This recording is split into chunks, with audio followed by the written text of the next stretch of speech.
What is one African mother tradition that children from parts of Africa, living in parts of Africa, have in common? Here's two of my favorites. Eye language communication. No words, just the heavy, meaningful stare. Second, drama and exaggeration. Because how else will you know the gravity of your actions? Shout out to all the typical African mothers. In this next episode, African children will discover more about the typical realities of a very unique Africa. Hello and welcome to the world of African ideas. Thank you for visiting me once again. I'm always excited to have you over. My name is Yaa Koko, as you know, and in the world of African ideas, we get to discover great people, great places, great animals in the great ecosystem of Africa, great inventions and ideas, and also great foods to ever come out of Africa or that are connected with Africa. I have an exciting array of things I want to share with you today. So sit back, relax, and are you excited?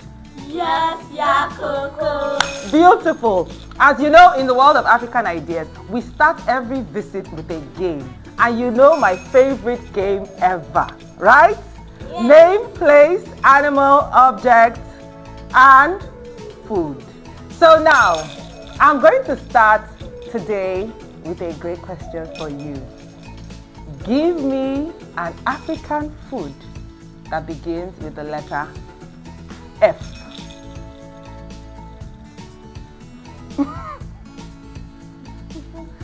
Yay! Yes. Any other ideas? Any other foods? Let's start with the letter F. Yes? Frog soup. Madam, maybe people eat frog soup in parts of Africa, but I'm here to discover frog soup, okay? Fried rice. Yes. Fried rice is eaten and very popular across many parts in Africa, but it's not original to Africa. Fried plantain. Fried plantain, smart. Fried plantain indeed is a native meal eaten in Africa. But let's dwell on fufu. I love that. So fufu is a very popular meal across West Africa.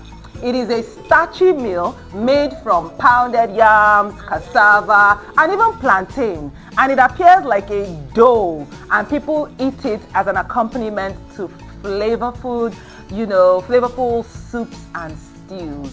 It is popularly eaten in Ghana and many parts of Nigeria. Have you tasted fufu before? Yes, Yaa Koko. Good. In Nigeria, our fufu is made from cassava, right? But we also have other dough-like meals like pounded yam and amala, and many of these eba, right? But they're different from fufu because of what? The ingredient from which fufu is made. Fufu, like I said, is popular in Nigeria, and we eat it with many delicious, flavorful soups and stews. I'm thinking about eating fufu this afternoon. Thank you for playing my favorite African game with me. Now let's find another item in the game. What is an African name that starts with the letter F? Fela. The name Fela comes from the Yoruba language and means one who expands greatness or one who is shining and prosperous. It is a wish from parents that their child will grow up to do big, wonderful things that make their family and community proud.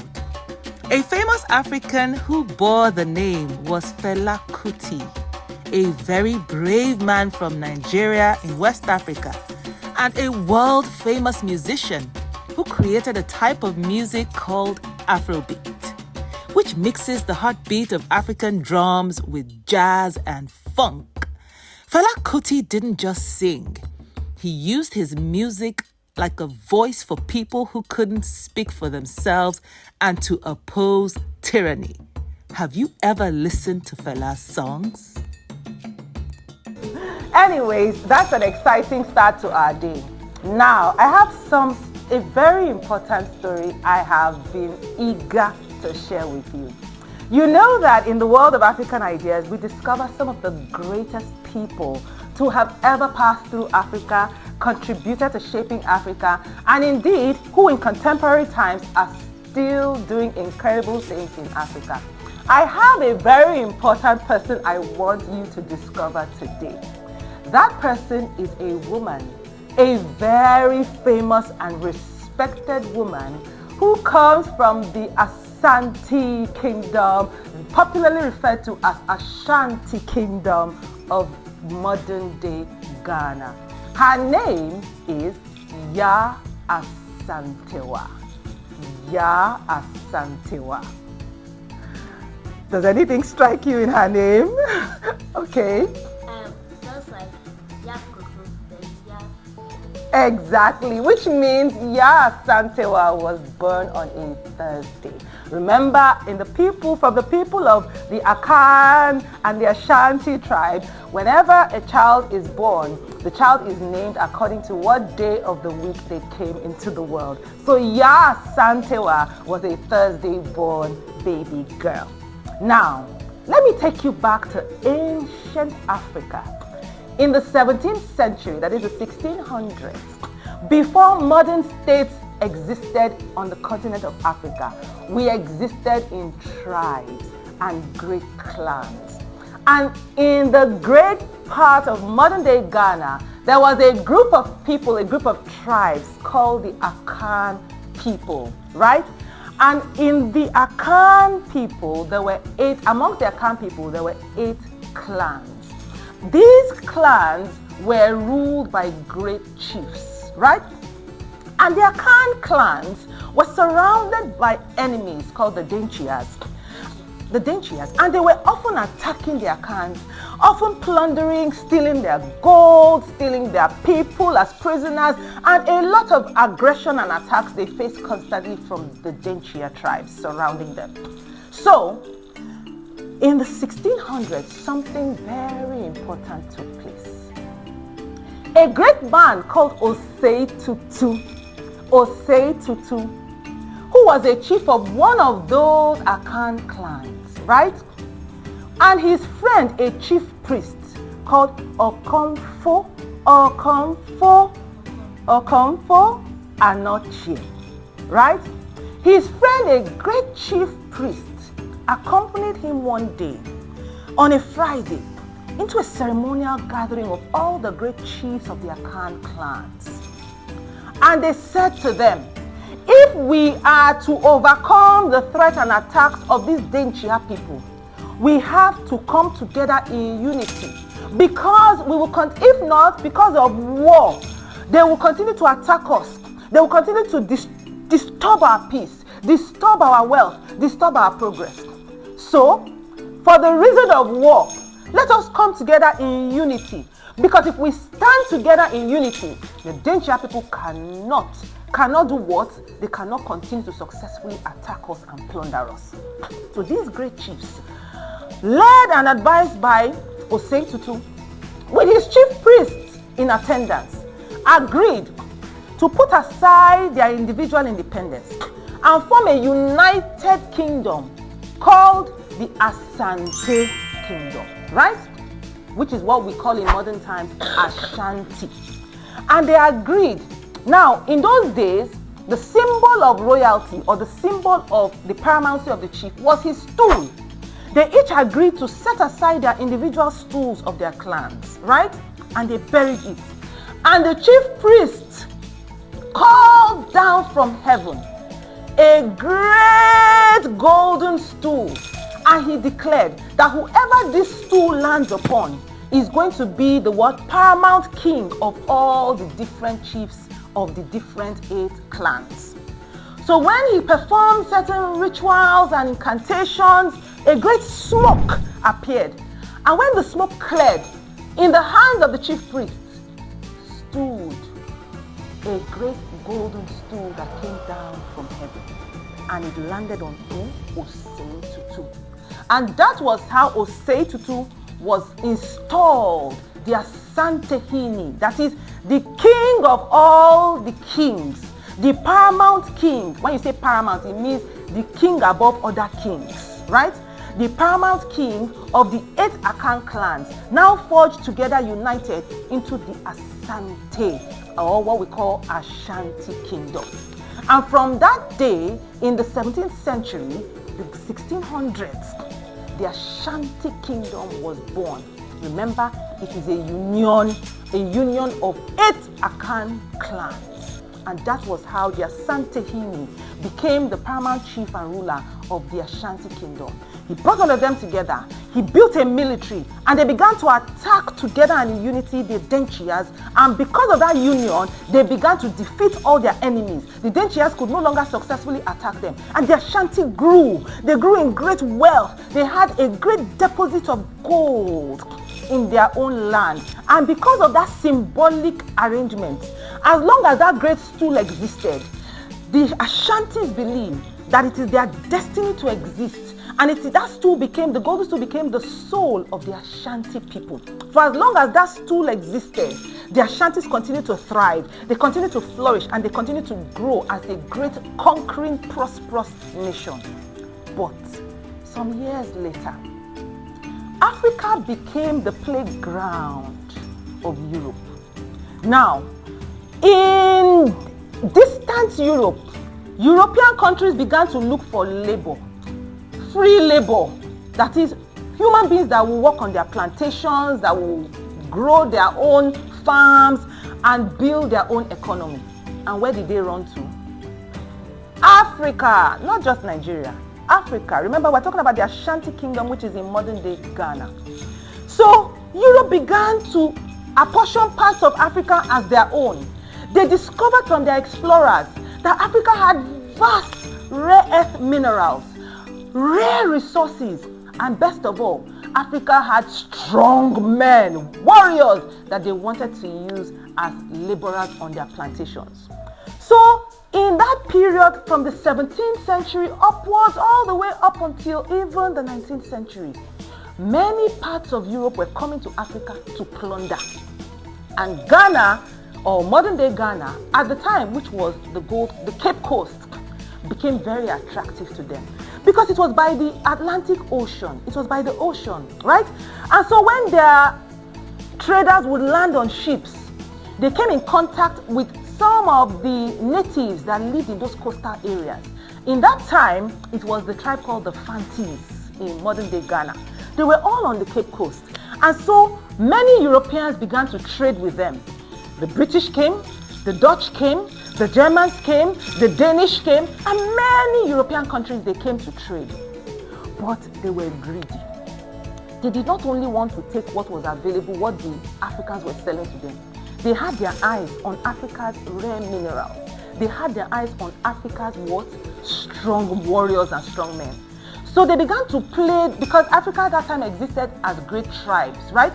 They noticed the tensions between the different tribes. And so these Europeans began to cause tensions and frictions between tribes so that a lot of wars would happen, so that they would now have prisoners of war and they would sell those prisoners as slaves, and they would take those slaves to Europe to work on their plantations. So Britain chose sides. They began to support the Fantis, and the Dutch began to support the Ashantis, and they began to instigate wars. They began to give them arms. Britain would give the Fantis guns, the Dutch would give the Ashantis guns, so that when they fight and whoever conquers will come and sell the prisoners of war as slaves to them, so they would take a lot of strong warriors to go and work and labor on their plantations. At some point, they discovered that these Ashantis, because the Ashantis did not live on the coast, they lived in the hinterlands, the forests.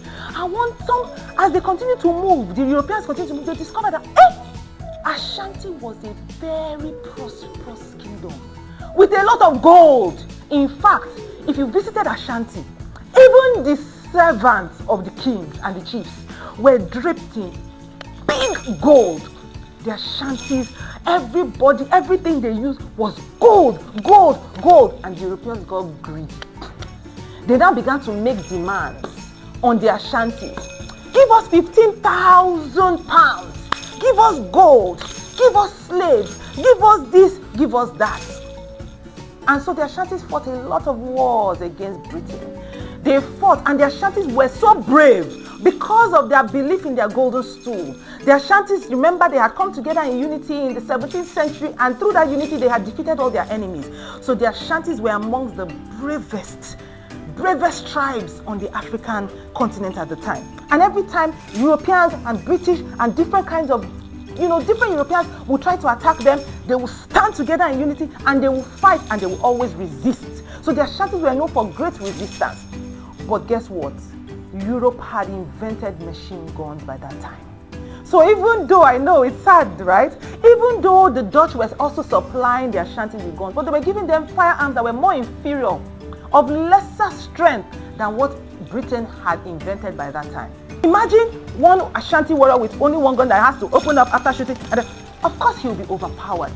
So Britain began to overpower them gradually. And that was how at some point the Queen of England installed a governor over the Cape Coast, right, area. And that governor began, because he had superior firearms, he began to place demands on the then Ashanti. By that time, Osei Tutu had died, and his descendant, another Ashanti king, was on the stool. The Prempeh I, was on the stool of the Ashanti kingdom.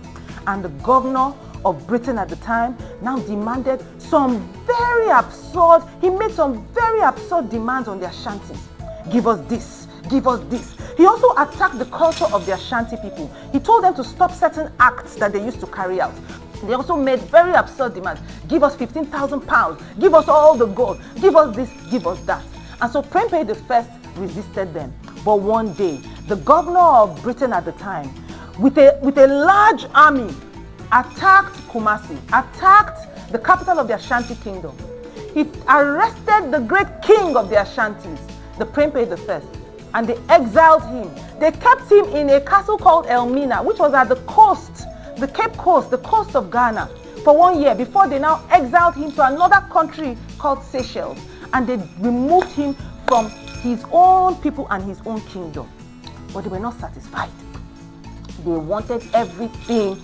They wanted the Ashanti kingdom to bow before them. So, when a new governor came, a betrayer amongst the Ashantis told him, as long as the golden stool remains in the Ashanti kingdom, then the Ashanti strength will never be defeated. They will always install a new king. For the Ashantis, it is not about removing a king. The royalty passed through the mothers. And as long as there are mothers in the Ashanti kingdom, they will always pass their bloodlines on to a new king. And as long as the golden stool remains, the pride and the soul of the Ashantis, the courage, the belief, the pride that the Ashantis have in themselves will never be defeated. So that governor understood that he needs, for him to get the Ashantis to bow to him, he must wage a psychological warfare. In other words, he must attack the Ashantis in their mind. If they lose their sense of pride, their sense of dignity, their soul, their belief in their unity and in themselves, then he will ultimately defeat them in warfare. So the new governor made his way to the Ashanti kingdom, and all the 8 Akan chiefs of the Ashanti kingdom sat there.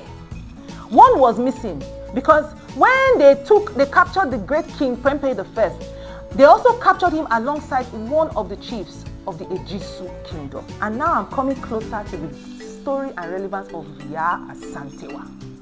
Yaa Asantewaa was the queen mother of the Ejisu clan, which is one of the 8 Akan clans that make up the Ashanti kingdom. By that time, the ruler of that clan had been exiled alongside Prempeh I, which is the king, right, the Asantehene of the Ashantis. So the queen mother sat there in his absence to observe the meeting where that governor came.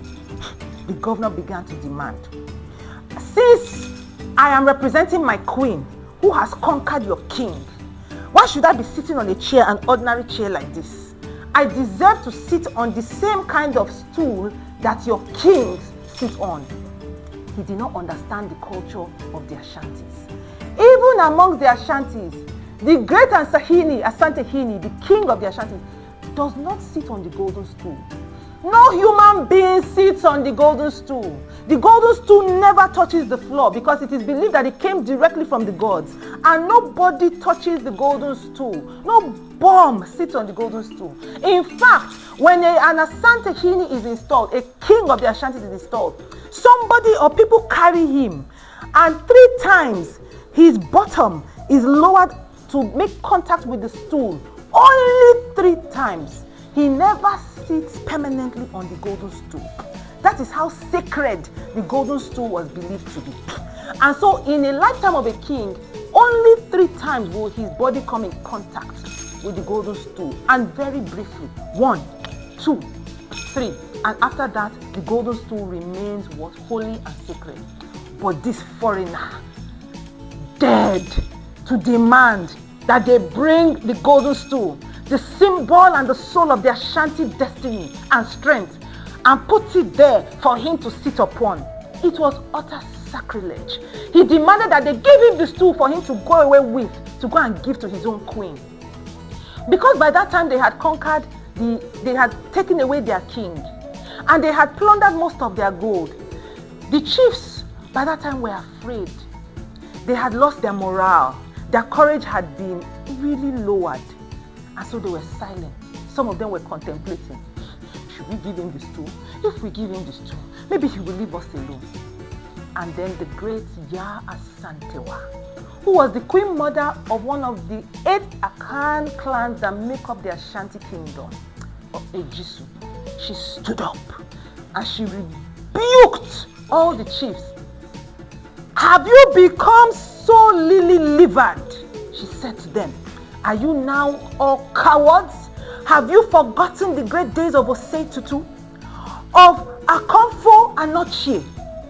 Of Opoku? And she reminded them of their great ancestors, great men of courage, who defeated great enemies, who faced worse circumstances than what they were facing, but did not back down, but showed great courage and great bravery. And that was how Yaa Asantewaa grabbed one of the guns of the great chiefs in the presence of the governor and shot it up in the air, declaring from that day war against Britain. And so even though the men were cowardly at that time, they were afraid.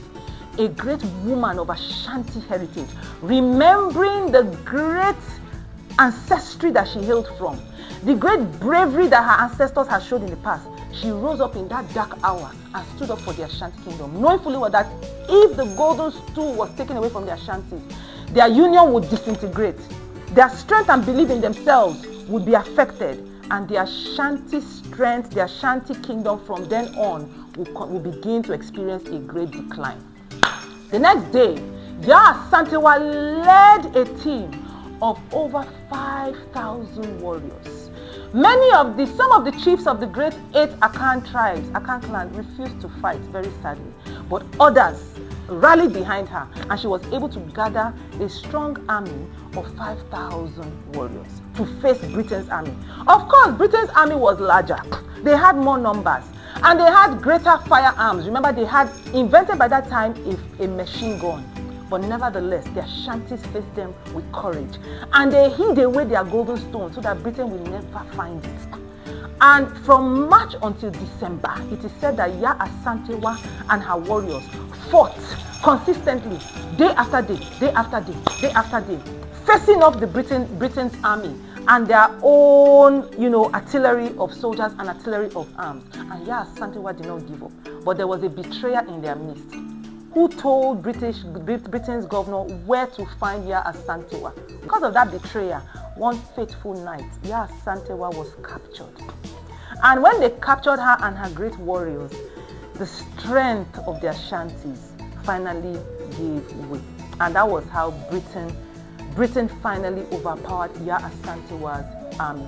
But they never found the golden stool because Yaa Asantewaa had ensured that it was hidden deep in the forest where they could never find it. So even though they captured Yaa Asantewaa and they sent her to Seychelles, where her grandson, the Prempe I, was exiled, still they could not capture the heart and soul of the Ashanti, because for as long as the golden stool remained, then the dignity of the Ashantis, the belief the Ashantis had, the soul of the Ashantis in their unity and their existence remained intact and unbroken.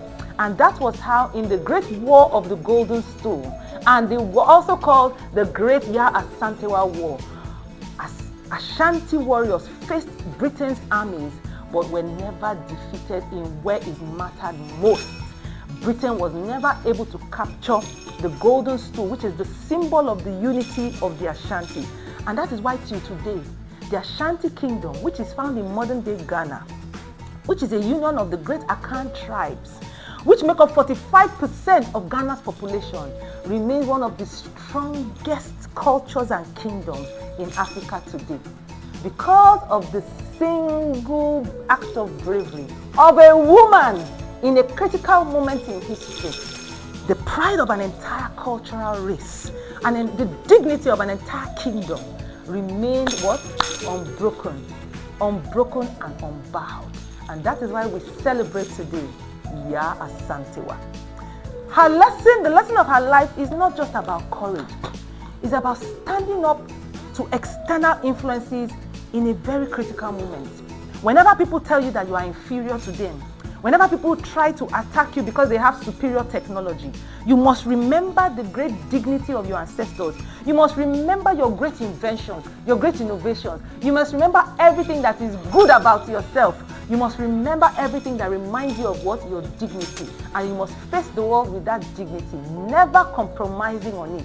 And that is the only way that you can have a pride of place on the earth. That is the lesson of the great Yaa Asantewaa, the Queen Mother of the Ashanti Kingdom, which is a great kingdom existing even till today in modern day Ghana. Did you enjoy that story? Yes, Yaa Koko. What comes to your mind about Yaa Asantewaa? Yes, Chimamanda. I noticed she was very brave. Because in that moment, when she was with the governor, she could have also joined the others to fear and say, should we just give him the stool? She could have done that, but no, she decided that not just for herself, but also for her people, that she would not give up the existence of her culture. Yes, very true, very true. She recognized what the real threat was in that moment. That threat was not just about conquering a people and taking over their territory. It was about erasing an entire culture. It was about, canceling out an entire people. Because if you take away their stool, you take away their existence. And so she stood up in that moment and reminded herself of the great ancestors in her past. And she reminded her people, using the right words, she was able to invoke a newfound confidence in them again, even though their spirits were very low in that moment. So Yaa Asantewaa is an example, and she lived once on the African continent. So she's not just a symbol, she's proof that we Africans have led great civilizations, we've led great armies, with great military tactics, with great courage. Okay? I'm very excited that we've now learnt about. You have a question? Okay, yes. I can only take your question, Dalamu. My question is that are the forests of Ashanti, are they still vast? Are they still wide? Oh yes, and I pray that one day you'll get to visit Kumasi and you'll get to visit Ghana. Because if you go to the interiors of Ghana, the area called Kumasi, it is blessed with lush forests, lush trees, lush lakes also. It is so blessed with rare earth minerals, especially a great deposit of gold. It is a fertile land. It shows that, there is the nature's abundance exists in Kumasi. So yes, the forests are still thriving today. And the golden stool? Yes, the golden stool still exists amongst the Ashantis. In fact, Is it found? yes, only the Asantehene, only the great king of the Ashantis has at every point in time knowledge of where the great stool is. In fact, the present king of the Ashanti kingdom, the Osei Tutu II, at the time of his 10th anniversary, the 10th anniversary of his installation, there was a great ceremony and a great festival. And during that ceremony and festival, the golden stool made its appearance again. So it is not something that is seen commonly. It doesn't come out. It comes out only on the rarest occasions. And because it is so sacred, It is one of the sacraments of the Ashanti kingdom.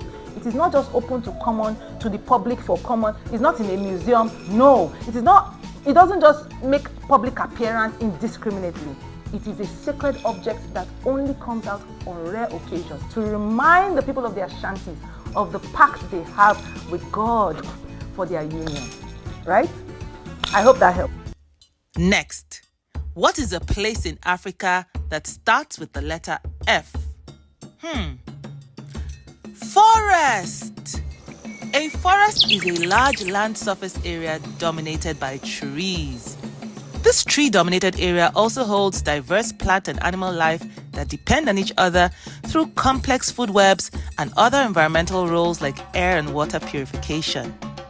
Africa has many forests, mangroves, and woodlands, especially in countries like the Democratic Republic of Congo, Gabon, and Angola. A famous forest in Africa is the Congo rainforest. It is one of the largest and most amazing forests in the world, stretching across several countries in Central Africa. Indeed, it is the second largest rainforest on Earth after the Amazon rainforest. Would you dare to visit the Congo forest with me? Let's move on now to another exciting part of our visit, which is where I share with you an important African proverb. Today, I have a very nice proverb I want to share with you. I had marked it. And this proverb, this time around, is from Nigeria. And it says, "No one bargains for yams that are still in the soil." It is from the Igbo people, the Igbo tribe in Nigeria, West Africa. The proverb says, "No one bargains for yams that are still inside the soil." Does anybody have a sense of what that proverb is saying? Yes? It's like they don't brag, nobody fights for something when the thing is not available. Okay, close. Yes? It means that no one wants to support or no one wants to pay someone that is still growing. Wow. I love the way you all think. You're very smart and you're all very close. What it means is that we have to show the world results. We have a responsibility to show the world our results. It is based on the results that we put out in life that people trust us, they entrust us with certain things, right? They invest in us, they partner with us, they work with us, right? It is when we show proof of what we are capable of, the excellence we have to offer, the skills that we have, right? Not just our potential. Potential is good. Potential should be a pointer to you about the areas you need to develop. But the world is interested in your actual skills, your actual results, right? So please, don't come and say, trust me, because if you give me, I will be able to do it. What proof do you have? What proof do you have? So it is important that we begin to show the world our skills, our results, and our competence. Little examples, and that is what the world, that is where we will earn trust. That is why your parents will trust you with higher responsibilities. That is why your teachers will trust you with higher responsibilities. That is why in church and in the community, people will entrust certain things to your care because of what you've proven that you are capable of doing. So it's an important lesson for us as children, right? You have a responsibility to show what you're capable of doing. When you show proof of your capabilities, people will entrust things to your care. People will invest in you. People will work with you. Okay? Good. Next, what is an animal found in Africa that starts with the letter F? I know, a frog. Frogs are tailless amphibians known for their bulging eyes, smooth, moist skin, and powerful hind legs used for jumping and swimming. They appear in diverse colors from camouflaged browns to bright warning hues. Described as semi-aquatic, they undergo metamorphosis from aquatic gilled tadpoles to land-dwelling adults that catch insects with long, sticky tongues, croak loudly, and breathe through skin and lungs, living near water. Though found all over the world, some frogs are native to Africa. For instance, The world's largest frog, called the Goliath frog, is found in the fast-flowing waters of equatorial Africa. Have you ever seen a croaking frog before? Now, I have a final gift for you where I share with you an important role model. It's time for the role model part of our visit. And I have a very great man whose life is an example and who should be a role model to every African child. Do you recognize this man? Nelson Mandela.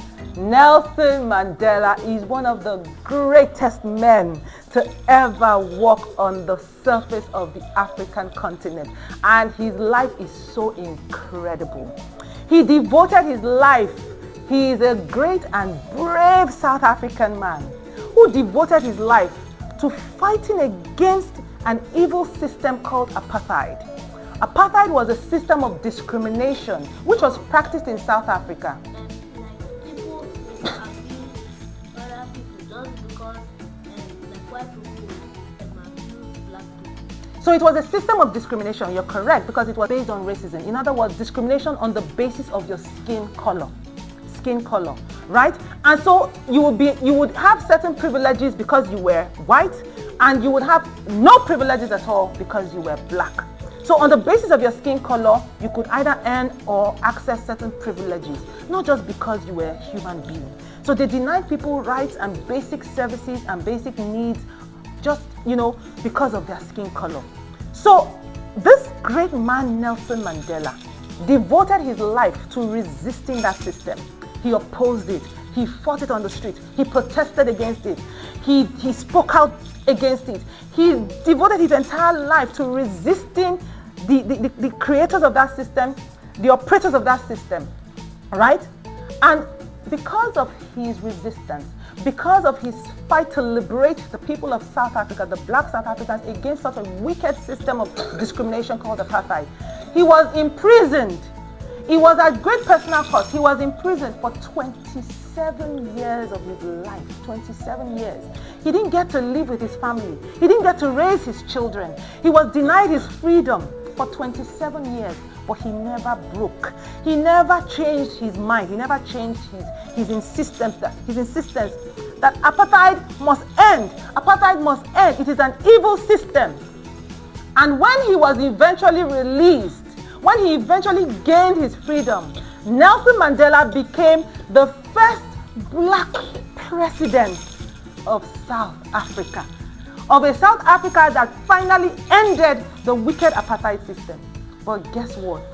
When he became president, while some people might choose to revenge the wickedness and the evil done against him, Nelson Mandela introduced a policy of forgiveness. He chose to forgive the evil oppressors who had held South Africa and black South Africans down for decades and so long on the principle of apartheid. He chose to forgive them and to unite South Africa under a rainbow coalition where all people of different races should coexist together in harmony, equally and with dignity. And that is the legacy of the great Nelson Mandela. Yes. But also Martin Luther King. Martin Luther King, who was a civil rights activist in the United States of America, also fought for freedoms and the liberation of black Americans, that is, people who were of black descent living in America. So there are similarities because they are men of great courage. They fought to liberate other people and they paid the ultimate price. At great personal cost, they stood up for what was right. They stood up for what was right. This is an example to all of us that we must act with courage. We must act to protect the fundamental rights of every other human being. We must never discriminate on other human beings. Do you understand? That is the example, and we must always practice forgiveness. Right? That is the example that we find in the life of Nelson Mandela. Unfortunately, I have to let you go now. Finally, what is an object found in Africa that starts with the letter F? A farm hoe. A farm hoe is a traditional African agricultural hand tool used primarily for tilling soil, weeding, and shaping planting beds. Farmers use the hoe to dig the soil, remove weeds, cover seeds with soil. It usually has two parts, a long wooden handle that you hold with your hands, and a flat metal blade at the end that touches the ground. Farm hoes have been used for centuries in many African villages to grow foods like maize, yams, and vegetables. Though simple, it remains one of the most important farm tools across the continent, symbolizing both labor and cultural continuity in rural agriculture. What do you think? Should machines replace farm hoes? Thank you for visiting me. I look forward to seeing you another time. I hope you had fun with Yaa Koko because I had great fun with you. Thank you. Bye. Bye. Bye.